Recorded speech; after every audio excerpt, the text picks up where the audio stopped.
atau cuma sementara karena sesuatu hal yang viral itu, atau untuk kedepannya jangka panjangnya bisa diterima terus, bisa berkelanjutan, ibaratnya seperti itu. Jadi jangan cuma ikut-ikutan yang lagi ngetren, lagi viral.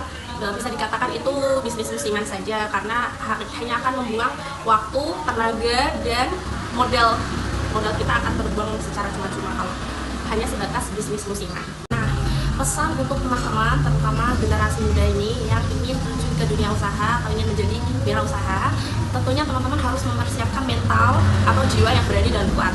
Buang jauh-jauh rasa malu, gengsi. Jika teman-teman kalian seumuran kalian masih bersenang-senang dengan dunianya, kalian harus mulai berani untuk membuang jauh-jauh gengsi tersebut. Karena apa? Karena yang akan merasakan itu kita sendiri. Yang kemudian untuk memulai bisnis itu sendiri, tentunya kita juga jangan asal-asalan memulai bisnis, jangan asal-asalan mengikuti tren-tren atau sesuatu yang viral yang sifatnya hanya sementara atau sesaat. Tentunya kita harus bisa melihat peluang yang bagus. Peluang yang bagus bagaimana bisnis ini akan bertahan 5 tahun, 10 tahun kemudian. Jangan cuma sesaat atau sementara, hanya setahun, 2 tahun, bahkan tidak sampai 1 tahun. Nah, teman-teman harus bisa memikirkan itu panjang-panjang, karena biar kita tidak sia-sia dari modal, tenaga, dan usaha kita, pikiran kita tidak hanya sia-sia. Terus yang terakhir, ketersediaan barang yang kita miliki itu harus lengkap. Jadi apa yang dibutuhkan customer kita ada, jadi mereka tidak perlu mencari kemana-mana dan langsung ke kita. Promosi di media sosial tentunya sangat kita perlukan. Nah, dari awal toko ini berdiri, saya juga sudah membuat akun khusus untuk promosi produk kita. Nah, saya memilih media sosial lebih banyak ke Facebook sih, karena customer saya itu, sasaran saya itu terutama ibu rumah tangga, di mana ibu rumah tangga itu kebanyakan menggunakan media sosial Facebook dalam keseharian. Kita memanfaatkan media sosial tersebut supaya untuk kita produk yang kita jual itu lebih dikenal sama masyarakat di sini. Kemudian bukan cuma di Facebook juga, kita juga menyediakan media sosial Instagram. Kita juga bikin Instagram akun khusus itu untuk katalog produk kita. Untuk menghadapi persaingan, penting sekali bagi kita untuk membangun relasi, membangun chemistry antara kita dengan customer kita. Nah, yang penting kita itu pilih bahan yang berkualitas bagus, kemudian kita juga harganya bersahabat. Nah, untuk itu ada caranya. Kita cari distributor atau supplier dengan harga yang ramah di kantong, agar kita nanti bisa mengeluarkan ke customer itu juga harganya nggak begitu tinggi. Nah, kemudian untuk yang kedua, ini penting banget bagi semua pengusaha-pengusaha ya, atau bagi semua wirausaha. Yang terpenting kita harus menjalin relasi yang baik dengan customer kita.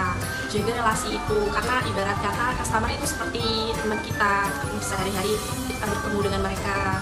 Jangan sampai mereka itu merasa tidak nyaman.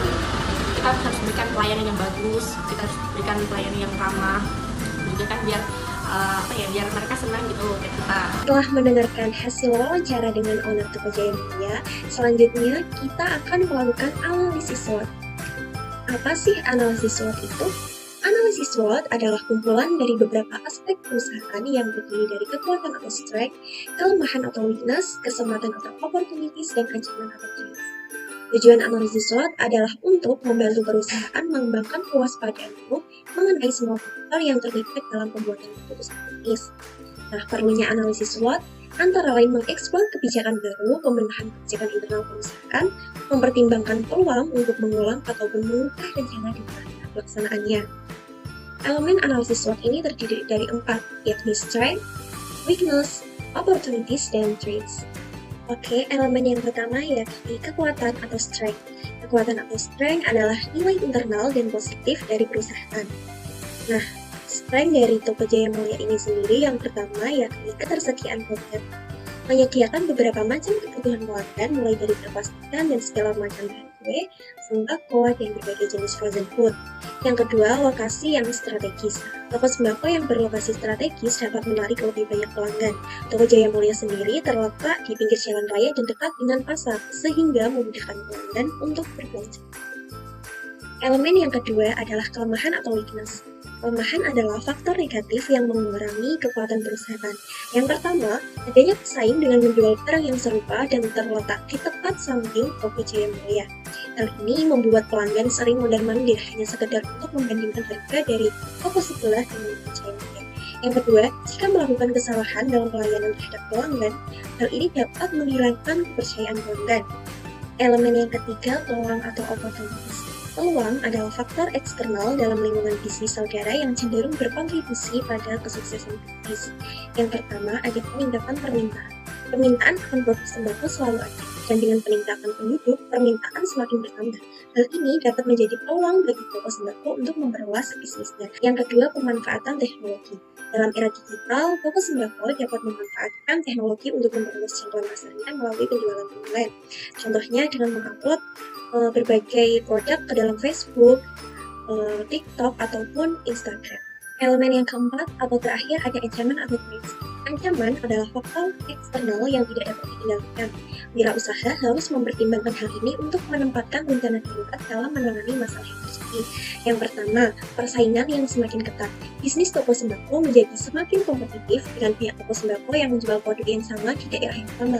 Apalagi toko Jaya Mulia di samping tempat dapat toko yang menjual bisnis serupa juga, yang menjual produk sembako.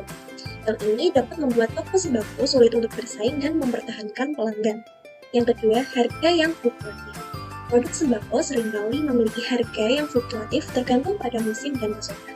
Hal ini dapat memengaruhi margin keuntungan toko sembako jika tidak diatur dengan baik. Itu analisis SWOT dari toko Jaya Mulia. Semoga analisis ini berguna bagi kalian yang menonton video ini. Terima kasih. Wassalamualaikum warahmatullahi wabarakatuh.